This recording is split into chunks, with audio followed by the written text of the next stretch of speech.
Hi, I'm Oliver, and this is Deep Cuts, a channel dedicated to music for lovers of music. So this has probably been the most requested guide I've had since the beginning of the channel, so I did listen. I know I promised it a long time ago, but it's finally here, a guide to Radiohead. Radiohead are one of the most revered and influential artists of the past 3 decades. They've created music that breaks down genre stereotypes and barriers, and their music is unyielding in its focus and originality. I'll make no bones about it, I'm a massive Radiohead fan, and as such I wanted to make sure that this guide was as in-depth as possible without being a bloated mess, so wish me luck. Radiohead released their 9th LP, A Moon-Shaped Pool, in May of last year and captured the world over again with a dark and emotive record. But really we need to start at the beginning somewhere, don't we? Radiohead formed in Abingdon, Oxfordshire in England. And the story begins at school in 1985 with a bunch of mates deciding to start a band. Those mates consisted of Tom York, Johnny and Colin Greenwood, Ed O'Brien and Phil Selway. The band was originally called On a Friday because they practiced on a Friday. Very clever. Interestingly, an early demo of the band, I think dated around 1986, was uploaded a couple of years ago, allegedly by a fellow student at Abingdon School. And it's intriguing to listen to, not because it's particularly good by any means. I mean, they were a sixth form band at the time, so it's probably not going to be particularly great. But you can hear some of those really early key influences. You can hear the Smiths, the Cure, the Talking Heads, and there's even a lot of saxophone influence early on as well. I mean, at one point, the band had 3 saxophonists as part of the lineup. So yeah, it's an interesting to hear some of this early genesis of their sound, even though it's entirely different from even their first LP. And I genuinely think Lemming Trail's a pretty catchy track, link down below. Although everyone except Johnny left for university and went their separate ways, the band continued to meet up and practice and rehearse at weekends and school holidays, and eventually reformed in 1991. There are a couple more tape demos kicking around from around this time, and there's a really strange mixture of styles. They're obviously trying to find their sound at the time. Fuck, you have to listen to the track Dance Sucker, which is this weird dub track with Tom snarling over the top of it. Yeah, bizarre. Also, the track The Greatest Shindig in the World is a really early version of Maquiladora, which is quite interesting to hear the genesis of that song. They were playing gigs around Oxfordshire and Oxford and gaining a little bit more attention locally until they released a new tape which had Stop Whispering on it, which was a future US single for the band and also makes up part of the track listing on their first LP. Around this time, Chris Hufford saw them live and took quite a big interest in them and managed them through their next tape, which was the Manic Hedgehog tape. I'll do a link down below, and eventually guided them to their recording contract with EMI, which was 6 records. This is where the band changed their name from On a Friday to Radiohead, named after the Talking Heads track Radiohead, and this is where the legacy begins in earnest. And so the first release under the Radiohead name was 1992's Drill EP. It had early versions of You and Thinking About You, as well as the tracks Stupid Car and Prove Yourself. This prefaced the first Radiohead studio LP, 1993's Pablo Honey. Okay, so first off, Pablo Honey gets a lot of flack from fans and critics alike for being generally quite simplistic, not very imaginative, pretty crappy basically. Now I'm going to contest this, not because I think that Pablo Honey is some kind of masterpiece. It certainly has its flaws, it's pretty rough around the edges and not particularly well realised.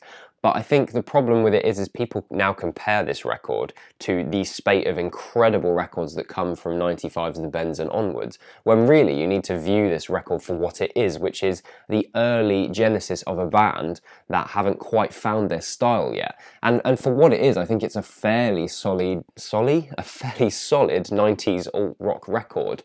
Yeah, it has its flaws, but it's got catchy tracks on it. There is a level of confidence to their songwriting, although it's not quite at that level yet. But it's not a terrible record, I don't think. Opening track You goes harder than you might expect with this distorted guitar drive, which drops out when Tom's vocals appear, and then Tom's vocals drop out as the guitar appears again. And it's this nice call and response which creates a nice dynamic contrast, which is what reminds me of those early 90s alt-rock bands. I mean, it reminds me of bands that use dynamic contrast, like bands like the Pixies and Sonic Youth. I think a lot of this is down to the work of Sean Slade, who actually co-produced Pablo Honey. He'd worked with bands like Hole and Dinosaur Jr. and Pixies themselves, so I think naturally in the recording process the use of dynamics probably came out more in the songwriting. Of course, Creep is on this record, a track that the band are most well known for in the mainstream, and also a track that's always requested by drunken, shouting, idiot plebeians at every festival Radiohead has ever played.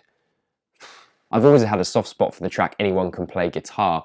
It's quite infectious, and it moves from paranoia to this giddy chorus where Tom sings, "And if the world does turn, and if London burns, I'll be standing on the beach with my guitar. I want to be in a band when I get to heaven. Anyone can play guitar, and they won't be a nothing anymore." Final track, Blowout, manages to throw off some of that unsure restraint that exists on a lot of the tracks on this record, and it has a kind of confidence. It builds to this Sonic Youth-esque wall of noise at the end. It is a really great track. It wasn't really a successful record, it was largely ignored, and it took a long time for Creep to gain some more success for the band. But when they did gain that success, it was a fairly stratospheric rise for them. You know, out of nowhere they were playing local gigs around the UK, and then all of a sudden Johnny, Tom, Colin, Ed and Phil were catapulted off to America and all around the world playing the tracks from Pablo Honey and obviously Creep, which was the main reason that they were there. We still have some other material around this time. There's the infamous single Pop Is Dead. Just go and listen to it. And the Itch EP, which contained a couple of live tracks. Worth checking out, I think, is the track Banana and Co. It did eventually appear again on the Street Spirit EP a couple of years later, but it's cool to hear it in its live form, I think.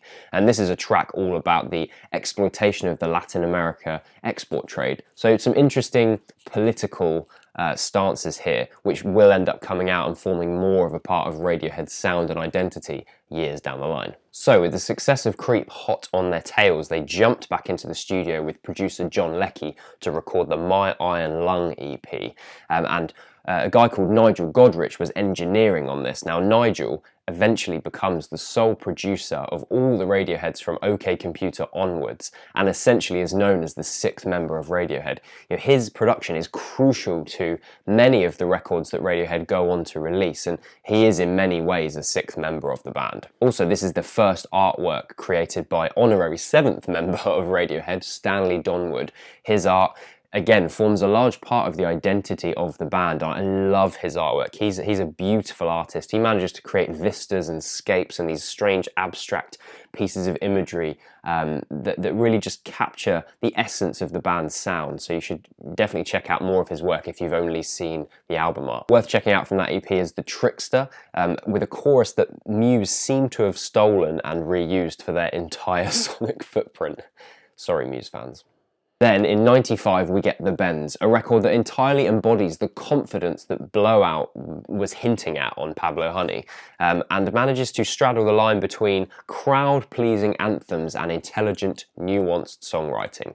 By all accounts, their first brilliant record. Opening track Planet Telex announces the bold new sound of the band, from Johnny's effects-laden guitar and Phil's brazen drum beat just before Tom's unmistakable vocal arrives. This time it doesn't feel like he's feeling around for a vocal style like it did sometimes on Pablo Honey and some of the other tracks from that era. It feels like he's occupying a space that he's comfortable with, and his vocal range suits as well. Dynamically, the record is very different from Pablo Honey, and they move away from that loud and quiet dynamic that was going on, that early 90s alt rock sound, and instead they opt for a more expansive stadium-like sound. I think that's most apparent on The Bends, the title track, where you've got Tom singing "I Wish That Something Would Happen," and the band just builds up to that triumphant finale where Tom finally sings "I Want to Be Part of the Human Race." I think this is a good time to note the influence that Johnny has had on the music of the band. You know, his expression and his playing style, even on an album as conventional as The Bends, it really elevates the songwriting to a higher level, I think. And don't get me wrong, I think every single member of Radiohead brings their own crucial qualities to the band, but I do think that Johnny's expression and his approach to playing really, especially on The Bends, really pushes the songwriting from what could sound like a relatively I don't know, I suppose a little bit trite. It's quite conventional record, but it really gives it an edge. Johnny even once said, recording used to be a chore until halfway through the bends. This is where his experimentation began, and you can almost hear his enjoyment coming out through that aggressive lead line of Just, or the washed out melancholy of Bulletproof I Wish I Was. Everything just sounds purposeful here and well placed. There's a vitality and a confidence and a belief from Johnny and the band that this material is damn good. And it is damn good. The striking Black Star is one of my favourite tracks here. It's a track that lyrically expresses the difficulty of being in love with someone who suffers from mental instability. I get home from work and you're still standing in your dressing gown. Well, what am I to do? I know all the things around your head and what they do to you. What are we coming to? What are we gonna do? Blame it on the Black Star. Blame it on the falling sky. Blame it on the satellite that beams me home. Final track, Street Spirit Fade Out, is a dark, depressing track. It's sophisticated but melancholic in its insistence of futility. Just Tom talking about playing the track live just proves the power of it, I think. It hurts like hell every time I play it, looking out at thousands of people cheering and smiling, oblivious to the tragedy of its meaning. Like when you're going to have your dog put down and it's wagging its tail on the way there. As a side note, check out the track Talk Show Host, which came from the Street Spirit single release. It's a creeping, slithering track that simmers with menace, and it was a track that was eventually used as part of the Romeo and Juliet soundtrack, the Baz Luhrmann film. Oh yeah, and I can't forget this, one of my favourite unreleased tracks from around this period is the track Lift. This was played live a few different times and it turned up a few years later, but it just wasn't quite the same version. The version you want to check out is the 1996 Pink Pop version, link down below. Just listen to those glorious backing vocals from Ed and it will all become clear to you. In June of 1997, Radiohead released their third LP, OK Computer, a record that's considered not only their greatest by many people, but also considered one of the greatest records of all time. This is an expansive, experimental feat of a record that has gone on to inspire countless musicians, creators, artists. It defined the mid-90s and in many ways it changed the face of the way people see music. And that might sound like a supposition, but it's true. Colin said this in an interview around the time of release. It's not the Bends the sequel or the prequel, but there is a continuity. You don't get the feeling we've ripped up all the songs from the Bends and reinvented ourselves in a horribly pop-tastic way. Colin's own pulsating, glitchy bass motif is really what captures me on opening track Airbag, and it works rhythmically alongside Phil Selway's ever-dependable tight drum groove. And this rhythm section, this tight rhythm section, allows Johnny and Ed to create a boundless swirl of guitar atmos. Tom's lyrical line here is one of the most iconic and one of my personal favourites. In an interstellar burst, I'm back to save the universe. This actually refers to a car accident that Tom experienced, and this lyrical content engenders a kind of morbid catharsis, haunting and mesmerising. Second track, Paranoid Android, is one of Radiohead's longest, clocking in at 6 minutes 27, and it's a sprawling triptych of a track. The reason I call it that is because there's three very distinct sections. You have the eerie, the straight-up aggression, and then the almost spectral quality of the finale. It's one of Radiohead's greatest songs, from the unmistakable penetrative falsetto of Tom's vocals to that iconic guitar riff that begins clean, but then when it's repeated again, it's distorted and it just sears through the sonic landscape. OK Computer is a record that establishes the band's interest in geopolitics and environmentalism. It's one of the most interesting facets of Radiohead as a band, I think, and it comes across so clearly on the track Electioneering, which does come across as a critique of Tony Blair's New Labour Party, a party which defined the political landscape of Britain in the late 90s. Tom spits these lyrics: riot shields, voodoo economics, it's just business, cattle prods, and the IMF.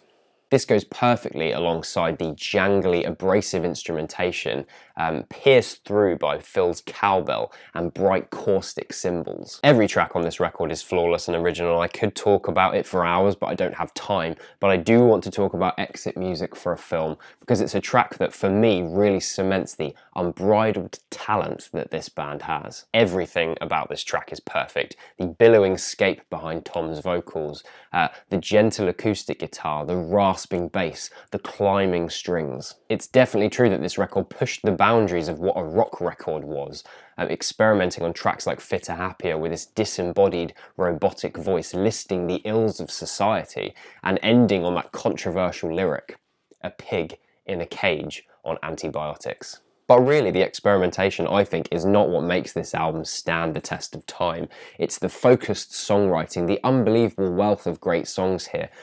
Karma Police, Lucky, Climbing Up the Walls, it just goes on and on. It's such a well-focused album, much like The Bends, just with a different sonic style. OK Computer had huge critical success and skyrocketed the band into stardom, pretty much. It's really worth checking out the video documentary, Meeting People Is Easy, because it charts the frustration and the difficulty the band had at this all of a sudden universal acclaim, and that reaction that they had would prove a crucial point in their career. In '98, the band released the Airbag How Am I Driving EP, and in a way it foreshadows the next synthesis of the Radiohead sound in the way that the My Iron Lung EP did back in '94. It hints at what is to come. Polyethylene Parts 1 and Parts 2 is a great rocked up track that definitely fits alongside tracks on OK Computer, but then you need to listen to the track Melatonin, which is this electronic, frosty piece of music, and the only warmth that emanates from the entire track is Tom's vocals. So what was this sound foreshadowing exactly? Why, it was 2000's Kid A, of course. This period was relatively quiet for the band. There hadn't been much in the way of media coverage. They'd gone radio silent, pardon the pun, and there was a lot of difficulties internally. Tom was suffering from quite effective depression from the touring and the immediate success, and all the different band members had different ideas of what Radiohead was going to be moving into the new millennium. Apparently Ed had the idea to do a Back to Your Roots record, something that Tom squashed immediately. He had no interest in doing that, and Tom was more interested in pushing the experimental side of the band that had begun with OK Computer, utilising electronic instrumentation, different forms of expression that were moved away from that conventional rock format. In Tom's own words regarding the record, Kid A is like getting a massive eraser out and starting again. Oh, and before I go any further, I should probably point out that Kid A is a masterpiece. I mean, I don't even know if I need to say that. I think Kid A and OK Computer together have gone down as being landmark records of the past 20 years. They really do define the musical landscape in many ways, and they have for many different artists. But, you know, I should probably say it's a masterpiece. It really is a masterpiece. This record takes a much more minimalist approach. It utilises programmed electronic sequences, abstract lyrics, modular synthesizers, and essentially the freedom that digital manipulation had on their experimentation and their songwriting. Is there a more hypnotic, eerie opening track than Everything in Its Right Place? Johnny on the track. I think the song Everything in Its Right Place was important because, unlike with OK Computer, our last record, we were happy to leave parts of it empty. I think in the past we've been too scared to leave sounds exposed or to have too much space around them, and we've been guilty of layering on top of what's a very good song or a very good sound and hiding it, camouflaging it in case it's not good enough.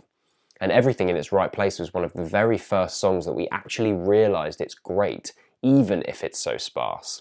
So that was a very important song.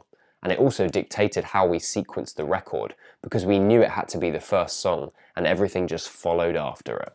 The rounded synth sound with its dissonance alongside that 10/4 time signature, it offers up an unusual but a very irresistible sonic landscape, and Tom's voice floats above the track as if it's disembodied. During this time, Tom was writing lyrics by cutting up phrases, putting them in a hat and then picking them out at random, and that definitely explains some of those unconventional lyrical choices on this record. Yesterday I woke up sucking a lemon. There are two colours in my head. The new electronic influence opened up the band's songwriting in such an organic way. I mean, everything here is just unbelievable. The barraging fuzz bass and the punishing drum beat of the national anthem dissolving into a cacophony of processed waveforms and distorted, blaring horns. The heavy unease of Idiotech built with those synth swirls underneath that forward-pushed, sequenced beat, and Tom's vocals over the top. Who's in the bunker? Who's in the bunker? Women and children first. I have to talk about one of my favourite tracks of all time, the unparalleled How to Disappear Completely. The level of anguish and distress on this track is formidable, bursting with gorgeous string motifs that build and build to that inevitable conclusion. Tom wrote the lyrics about his struggle during the OK Computer tour, and that's where that anguish comes across. You can just hear it in those lyrics. That there, that's not me. I go where I please. I walk through walls. I float down the Liffey. I'm not here. This isn't happening. I'm not here. Kid A is my winter record. It's icy and soporific, which is propelled by that beautiful Stanley Donwood artwork of that sweeping, freezing vista. And the album, listening to the album, it's almost like dying of frostbite in this frozen wasteland, and just at the moment you're about to lose consciousness and the pain leaves you, you're able to accept your fate. It's there in that final line of Motion Picture Soundtrack. I will see you in the next life. But wow, this album, if you haven't ever listened to it, if by a small chance you've never heard this album before, you have to. Just please go and do it. Now, during the prolific sessions of Kid A, there was a wealth of material written and recorded, and that actually resulted in a second album being produced. So in June of 2001, we get Amnesiac. Please just bear in mind that this isn't some sort of B-side record for Kid A.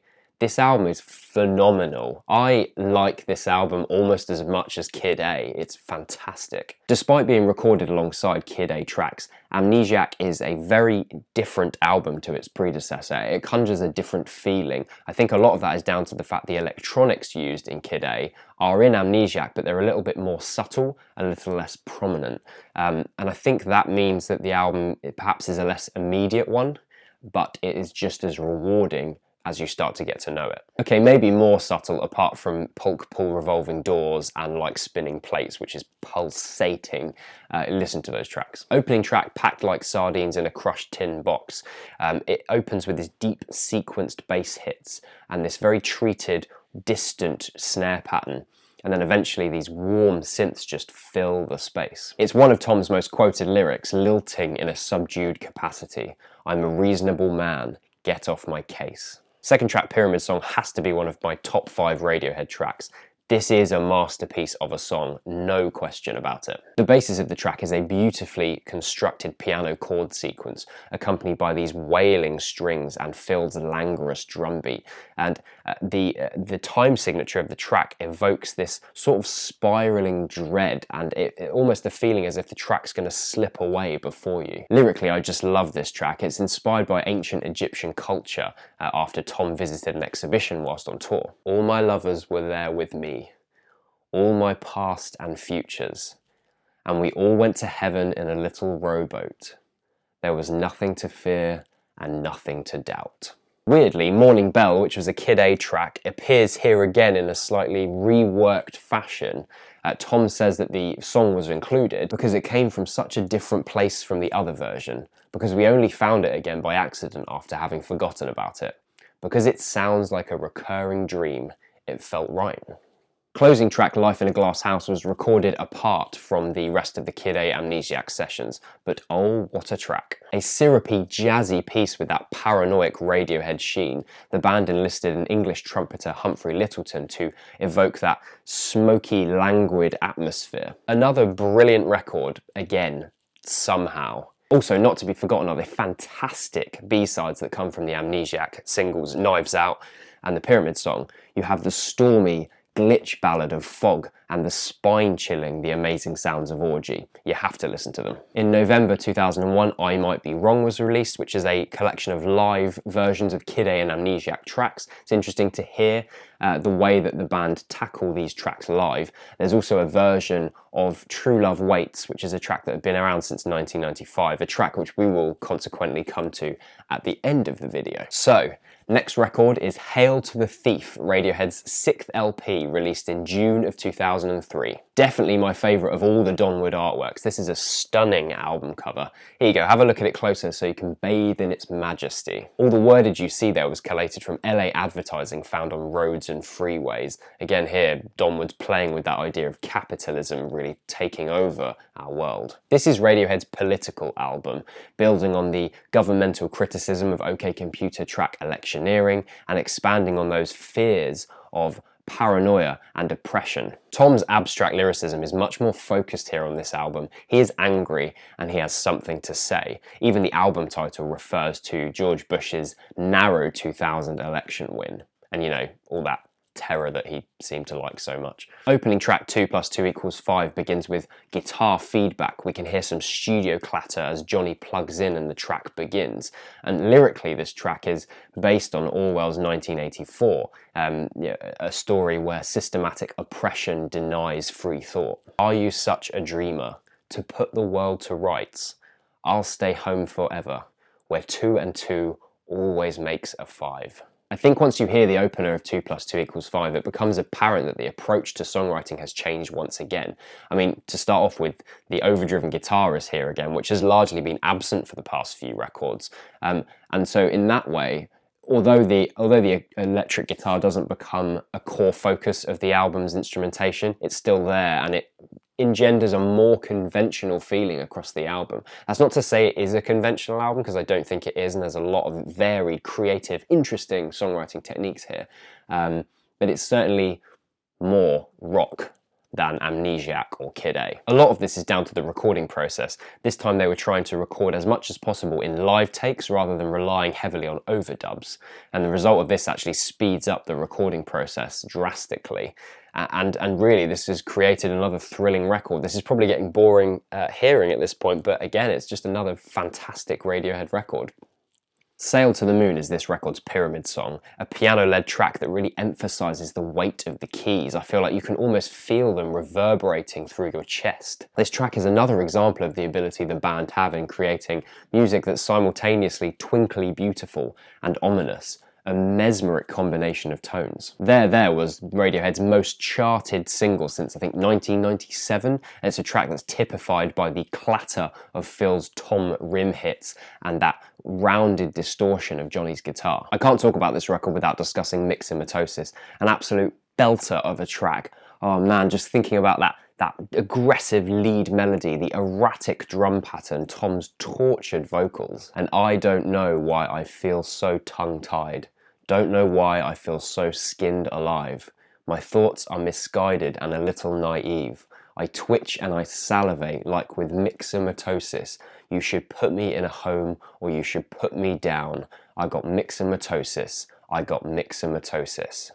Final track, A Wolf at the Door, is a fantastically unhinged track that ends this brilliant and powerful record. Interestingly, Hail to the Thief was actually leaked prior to release, and very frustrating for the band. They got pretty angry about it and they were fairly vocal about it. I mean, you would be, wouldn't you? As such, it's ended up being seen as a latter-day dark horse in the Radiohead discography in some ways, and even Tom himself has devised an alternative track listing that removes some of the tracks, suggesting that perhaps they believe that the way that the Hail to the Thief was released is a little bit bloated and undefined. But personally, fuck that. I don't want an alternative track list because I like all the tracks here, and I don't want to lose tracks like A Punch Up at a Wedding and A Wolf at the Door. I've just heard this album so many times now that removing some of the songs and changing the track list just messes it all up for me, and I would personally rather listen to it in its original iteration. But maybe it's interesting. Maybe if you've never heard Hail to the Thief before, maybe it's worth checking out the alternative one that Tom recommends. I'll do a link below so you can find out what that alternative track list is. In 2004, Comlag was released, a great EP which again featured live tracks and some brilliant B-sides.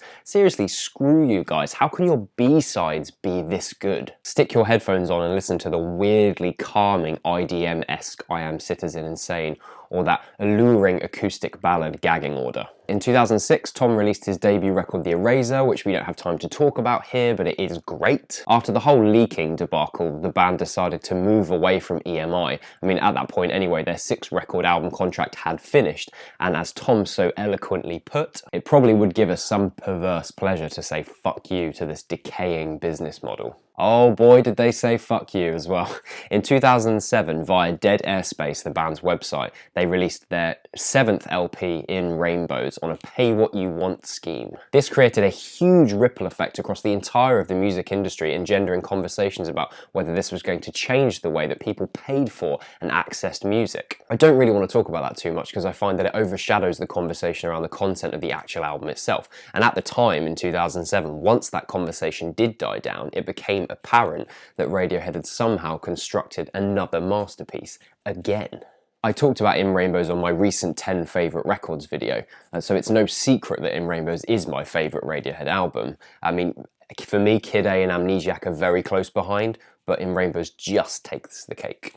The biggest thing for me is the immense comfort I receive from this record. It's the warmth of the production and the organic nature of it. On this record, the band pretty much eschews the electronic instrumentation. Instead, producer Nigel Godrich focusing on things like the acoustic ambience of the drums. There's a little bit of fret buzz on Colin's bass. Tom's vocals seem like they're more breathy. You're just really aware that it's humans making this music. It's as if they're performing right in front of you. There's very little anger in Rainbows.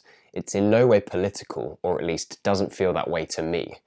It very much explores the idea of transience. It starts in one place and ends somewhere completely different. That quote, I think, reveals a kind of maturity in the band's songwriting and their approach. And that's not in any way a dig at the earlier songwriting, like that's immature or something, because that's not what I mean. But when you listen to this album, there just seems like there's an implicit understanding in what life is, the beauty, but also the god-awfulness of it too. Opener 15 Step plays with you a little bit because the opening is this sequenced drum sample. You think this is going to be more of an electronic sounding track before that these stunning guitar and bass melodies cascade into the track. It's like a ray of sunshine across your closed eyes. Nude is a brittle, tragic track. It originally was called Big Ideas Don't Get Any, and it's been around and it's existed in live form since about 1997, so it's become a bit of a fan favourite. And in fact, that is a big thing about Radiohead's discography. Often they have written a song which comes from a much earlier era, and it doesn't get fitted into a studio album until years and years later, like Nude, for example.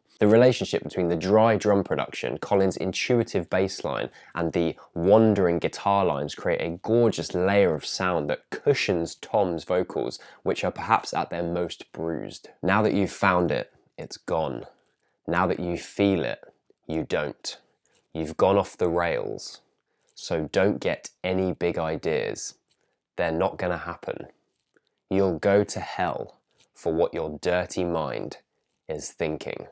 Next track, Weird Fish's Arpeggi, is an otherworldly butterfly of a track. It's winging its way through the sunshine before this outro appears like a cloud and suffuses the atmosphere, strings swelling underneath the band. 7th track, Reckoner, has to be mentioned for its radiant mid-late, with more striking string lines as Tom sings, "Because we separate, like ripples on a black shore." Final track, Videotape, is for me one of Radiohead's defining artistic statements, a lamentation on death and legacy in the poetic metaphor of leaving a videotape behind for your loved ones after you die. This is one for the good days, and I have it all here in red, blue, green. You are my center while I spin away, out of control, on videotape. The piano, along with Tom's painfully revealing lyrics, are an intensely cathartic way to end one of the most humanistic, contemplative albums ever. Wow. And that's not even it either, because we've got In Rainbows Disc 2, which is a collection of B-sides from the sessions formulated into an 8-track album. And whilst it doesn't flow in the same way that In Rainbows does, it's not nearly as good. It's still full of fantastic tracks. Check out the funereal Go Slowly or the grotty Wig Out Bangers and Mash featuring Tom on drums. The following year, the band released In Rainbows from the Basement, which was a live session filmed and recorded, and it's a really great opportunity to see the band perform these tracks from In Rainbows. I think it just further pushes that humanistic feeling you get when you listen to the album itself. It's also really worth watching for Tom going batshit crazy on Bangers and Mash, and also for Ed's adorable Smile singing. So here comes the most contentious and fan-divisive part of Radiohead's discography, 2011's The King of Limbs. The release for this record was altogether very different from the media-heavy coverage of Hail to the Thief and In Rainbows. On the 14th of February, which is Valentine's Day, we got an announcement via Dead Airspace that an album would be released on the Saturday, and then we actually got it a day earlier on the Friday. It was a low-key affair, which actually is fitting for this record because it is a low-key album. It's less impactful than a lot of the other Radiohead releases. The band wanted to do something different again with regards to their songwriting process. Johnny explains. We didn't want to pick up guitars and write chord sequences. We didn't want to sit in front of a computer either. We wanted a third thing, which involved playing and programming. This is the thought process that led to The King of Limbs, an album of textures and cycles, circadian rhythms and loops. Ed himself talks about the way the record emphasises the rhythmic playing of Phil and Colin. Rhythm is the king of limbs. The rhythm dictates the record. It's very important. It's in this way that The King of Limbs occupies a strange space sonically.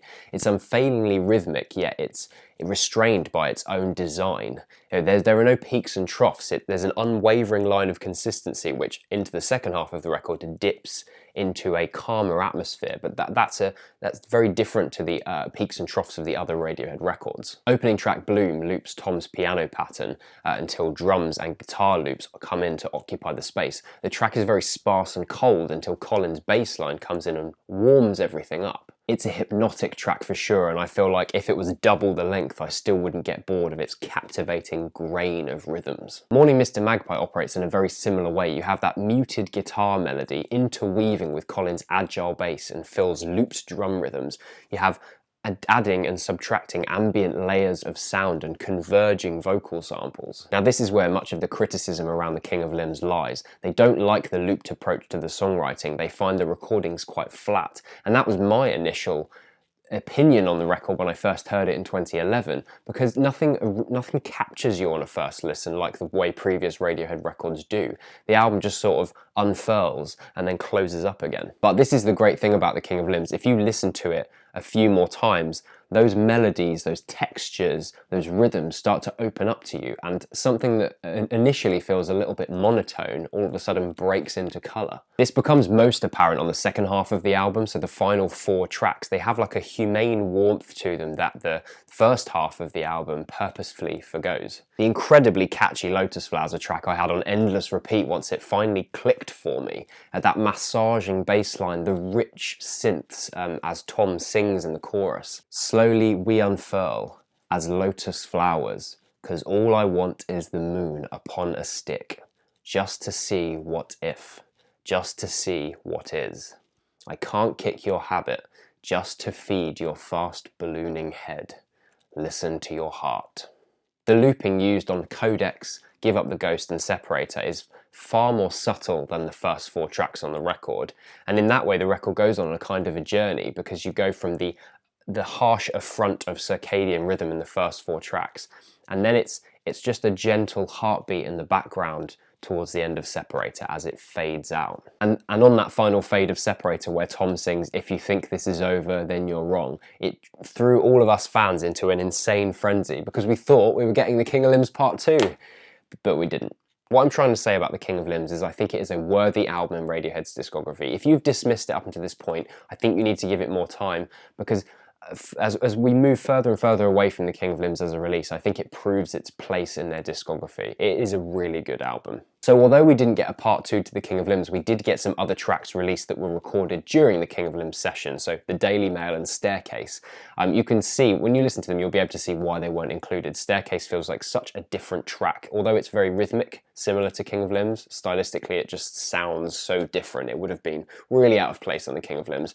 And then you also have The Daily Mail, which is a brilliant track. It's kind of an anomaly. It probably could sit anywhere else in the Radiohead period of tracks. I could definitely easily have heard that track during the Hail to the Thief era, for example. But yeah, listen to that, it's great. Oh yeah, we also got Super Collider and The Butcher. To be honest, they're 2 tracks that I really don't get in Radiohead's discography. I find them very boring, and they feel like true B-sides, because Radiohead's B-sides are pretty fantastic usually.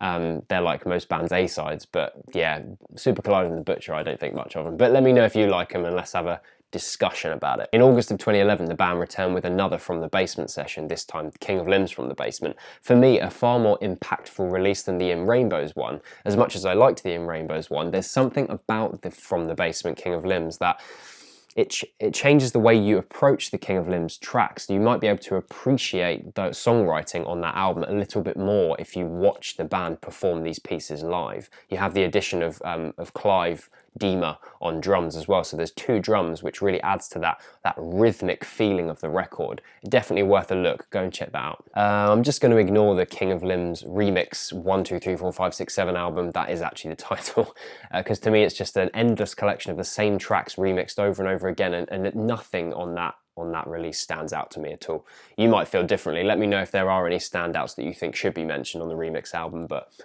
I personally wouldn't bother. So, after touring the King of Limbs, to which I was lucky enough to attend one of the London dates, Radiohead goes radio silent once again. Each band member goes off and works on their own side projects for a couple of years. Details and hints started to make their way online in 2015, hinting to fans that there was an imminent release, and we were just constantly being blueballed because every time someone came up with some ridiculous fan theory, it didn't turn out to be true, so we were just waiting for any tidbit of information. Probably the greatest signifier of Radiohead fan obsession is the At Ease message board, which during 2015 and early 2016 was absolute insanity.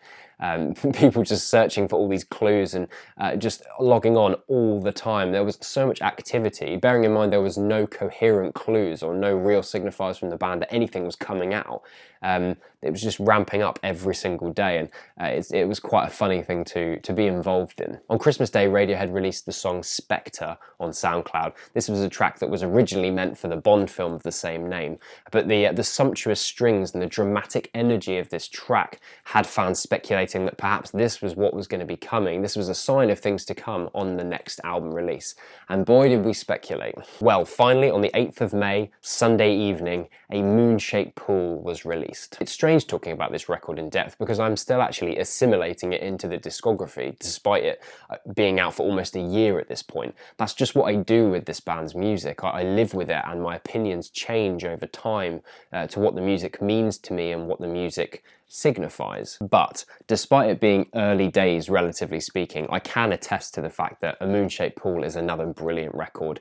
In some ways, it harkens back to the songwriting of In Rainbows, although this album once again carves out a very different sonic atmosphere. The music here is somehow iridescent. It's mysterious and beautiful in equal measure, and I feel like each track shimmers unlike anything else in the band's discography. Opening track Burn the Witch is a startling opening, beginning with that allegro string section before electronic bass and drums joins. It sounds quite optimistic, but there's that edge of foreboding unease created by the lyricism of the track. Stay in the shadows, cheer at the gallows. This is a roundup. This is a low-flying panic attack. The track eventually dissolves into a cacophony of angular strings.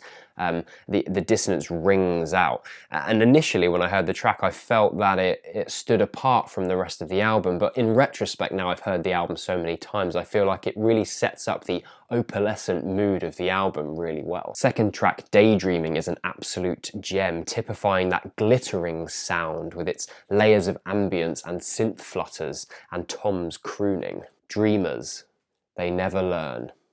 They never learn. Beyond the point of no return, of no return. Then it's too late. The damage is done. The damage is done. The lyricism appears to refer to Plato's allegory of the cave, which is a really fascinating concept that you should read up on, and I think you can see the track mirrors it really nicely, not just in the lyricism, but in the sonic landscape of the track as well. I'll do a link down below for that. Once again, somehow we have an album with no weak points. I mean, the track The Numbers is an almost pastoral anthem calling for action against climate change. It has this rousing string section in the second verse. It's a really sumptuous track. Identicate's a track that's been around for a few years now. They played it on the King of Limbs tour in 2012, and it's a real fantastic groover of a track with this transcendent chorus. You have the guitar and the drums spidering around Tom's vocal line. He's singing "Broken Hearts, Make It Rain." It's a really brilliant live track. I'll do a link below for them playing that one. And for the closing track of the final Radiohead LP release, for now, hopefully, we get True Love Waits, an absolute fan favourite from 1995 that feels like a big thank you to everybody for all the support and love over the years. The instrumentation was removed from acoustic guitar to piano, and it's a lot less jangly now and a lot more meditative. And the result of that is it's one of the saddest songs Radiohead have ever released. I'll drown my beliefs to have your babies. I'll dress like your niece and wash your swollen feet. Just don't leave. Don't leave. This track, along with the rest of the record, has been framed by some as a response to Tom splitting up with his long-term partner of 23 years, Rachel Owen. And you can hear that through a lot of the lyricism. What's even sadder is that in December of 2016, Rachel actually died, and she'd been suffering from cancer for quite a long time. That just adds so much more of an emotional resonance to this record, because not only could these lyrics be about the loss of a partnership with someone, but also about the physical loss of that person and a realization you're never going to see that person again. You know, it makes this album so much more emotionally crushing, and I think it really develops this album as the most emotionally intense Radiohead album. A really sad note to end on, unfortunately, but Radiohead are the kind of band that creates music that instills intense emotions. Their music is incredibly cathartic, and it's the reason that people are so receptive to their music and love their music as much as they do. It's the reason there is such an impassioned fan base around Radiohead's music, because people like myself, we really connect to this music, and they're a band that are unlike any other, and I will follow them till the end of the earth, or till whenever they finish making music. That's it for my Radiohead guide. I've covered lots of stuff here, but I'm sure I've missed out a few different things. I know for a fact I didn't talk about Harry Patch in memory of, and I can't go back again now. And there'll be other stuff that I haven't talked about because of time constraints. But if I've left anything out you think I should have included, make sure you write it in the comment section below. Talk about your favourite Radiohead albums. It's another guide that I've really enjoyed making, and I'll see you soon.